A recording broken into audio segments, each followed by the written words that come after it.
Dream, Genesis 41.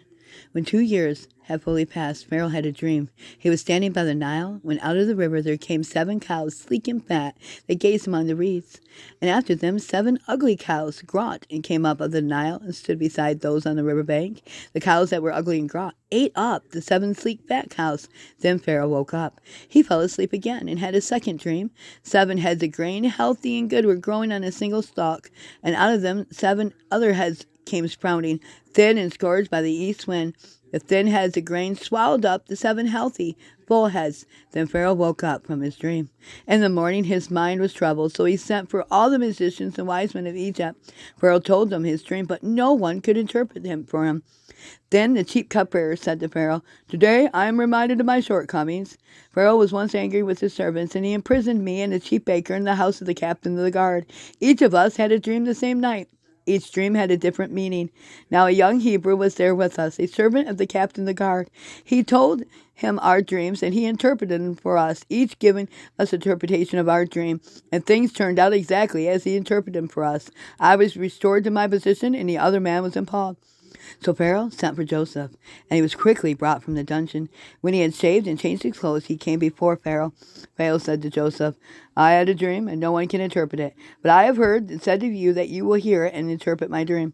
"I cannot do it," Joseph replied to Pharaoh. But God will give Pharaoh the answer he desires. Then Pharaoh said to Joseph, "In my dream I was standing on the bank of the Nile, when out of there came 7 fat, sleek cows, grazing among the reeds. After them 7 ugly cows came up, scrawny and very ugly and lean. I had never seen such ugly cows in all the land of Egypt. The lean and ugly cows ate up the 7 fat cows that came up first, but even after them they ate them. No one could tell me why they have done so. They looked so ugly as before. Then I woke up.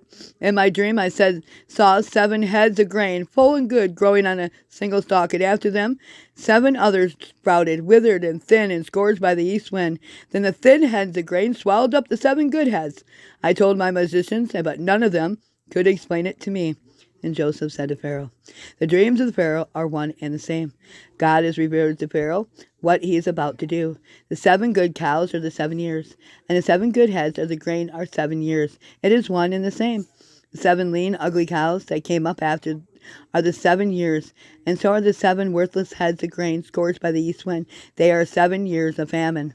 It is just said to Pharaoh, God has shown Pharaoh what he is about to do. 7 years of great abundance are coming throughout the land of Egypt, but 7 years of famine will follow them. Then all the abundance in Egypt will be forgotten, and the famine will ravage the land. The abundance in the land will not be remembered, because the famine that follows will be so severe.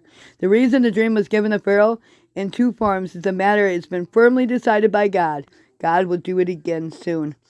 And now let Pharaoh look for discerning and wise men to put in charge of the land of Egypt. Let Pharaoh appoint commissioners over the land to take 1/5 of the harvest of Egypt during the 7 years of abundance. They should collect all the food of these good years that are coming and store them in grain under the authority of the Pharaoh to keep in the cities for food. This food should be held in a reserve for the country to be used during the 7 years of famine that will come upon Egypt, so that the country may not be ruined by famine." The plan seemed good to Pharaoh and all his officials. So Pharaoh asked them, "Where can we find someone like this man, whom is the Spirit of God?" And Pharaoh said to Joseph, "Since God had made you all known to you, there is no one so discerning and wise as you are. You shall be in charge of my palace, and all my people shall submit to your orders. Only with respect to the throne will I be greater than you." God bless you, and tomorrow I will start off where I left off. Thank you.